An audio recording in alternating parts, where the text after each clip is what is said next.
உன் எதிர்காலத்தை பற்றி எண்ண வேண்டிய அவசியம் உனக்கு கிடையாது. நீ உனது எதிர்காலத்தை பற்றி சிந்தித்துக்கொள். என் வாழ்க்கையையும் என் வாழ்க்கை துணையை பற்றியும் நான் பார்த்துக் கொள்கிறேன். முதலில் உன்னை யார் இப்போது காப்பாற்றப் போகிறார்கள் என்று யோசி. வனவாசி பணத்தை காப்பதற்கு வந்துவிட்டார். வாயு அதீத சக்திசாலி, அது உனக்கு தெரியாது. அவன் நொடி பொழுதில் விருட்சத்தை எடுத்து வருவான். ஏன் நகைக்கிறாய்? அந்த திசையில் நாவல் மரமே இல்லையே. நான் பொய்யுரைத்தேன். காரணம் அறிவீர்களா? தங்களிடம் உண்மையை கூறவே தங்களின் மேல் காதல் கொண்டிருக்கிறேன். தங்களின் மேல் காதல் கொண்டிருக்கிறேன்.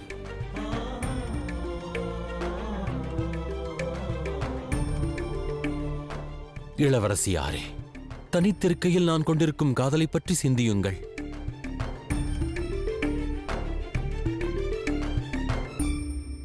சிந்திப்பீர்கள் அல்லவா? நிறுத்து. எதுவும் கூறாதே சுந்தரா. நீ உன் தராதரத்தை மறந்து பேசிக் கொண்டிருக்கிறாய். இன்று உனக்கு தந்திரமாக நஞ்சை கொடுக்க வந்தேன். ஆகையால் தான் இப்போது நான் உன் மீது கருணை காண்பித்துக் கொண்டிருக்கிறேன். ஆனால் மற்றொரு முறை நீ என்னிடமிருந்து தப்பிக்க மாட்டாய். ஆகையால் கனா காண்பதை நிறுத்திவிடு. ஏனென்றால் நான் உன்னை என்றுமே காதலிக்கப் போவதில்லை. என்றுமே காதலிக்கப் போவதில்லை.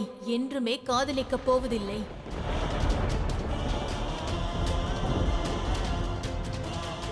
இம்முறை உன்னை தண்டிக்காமல் செல்கிறேன். மீண்டும் மீண்டும் இது நடக்காது. இளவரசியாரே, சற்று என்னை பார்த்து செல்லுங்கள். எவ்வாறு நான் வாயுவின் பிடியிலிருந்து தப்பிக்கிறேன் என்று. அதன் பின்பே தங்களால் மதிக்கெட்டவனிடம் கூற இயலும். என்னை கட்டுக்குள் வைப்பது இயலாத காரியம் என்பதை.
நாராயணா, நான் என்ன செய்வதென்றே விளங்கவில்லை. அங்கு பாருங்கள் தேவி பார்வதியை. எந்த நபரின் அழைப்பிற்கு பிரபஞ்சத்தில் உள்ள அனைத்து ஜீவராசிகளும் ஒரு நொடியில் அவரை காண நேரில் வருகின்றனவோ, எவர் நஞ்சை பருகிய பிறகும் அது அமிர்தமாக மாறுகிறதோ, அவர் சாமானிய மானிடராக இருக்க இயலாது என்பதை ஏன் தேவி புரிந்து கொள்ளவில்லை? சத்தியத்தை உணர ஏன் தேவி தவறுகிறார்கள்? அந்த சுந்தரன் மிகவும் தனித்துவமானவன், சக்தி வாய்ந்தவன் என்று ஏன் உணராமல் உள்ளார்கள்? ஏனென்றால் தேவி மீனாட்சிக்கு மிகப்பெரிய சத்தியம் அவர்களது தந்தை அருணாசுரர் தான். இதுநாள் வரை வன்முறை வாயிலாகத்தான் அனைத்தையும் அடைந்திருக்கிறார்கள். ஆகையால் சுந்தரனின் அன்பு அவர்களுக்கு விளங்கவில்லை. அது அவர்களை ஆச்சரியப்படுத்தவில்லை. எண்ணியது எளிதில் கிடைக்கும் பொழுது மானிடர்கள் முயற்சி என்பதை மறந்து விடுகிறார்கள்.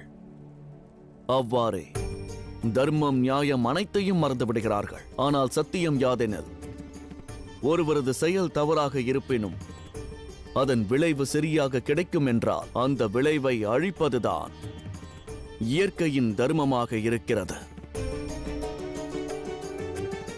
தேவி மீனாட்சி இக்கணம் இந்த உண்மையை உணராமல் இருக்கிறார்கள். ஆனால் வெகு விரைவில் அவர்கள் உணர்வார்கள். சுந்தரனை மட்டுமல்ல, சுந்தரன் யார் என்ற சத்தியத்தையும் தான். நாராயணா, அத்தருணத்திற்காக நான் காத்திருக்கிறேன்.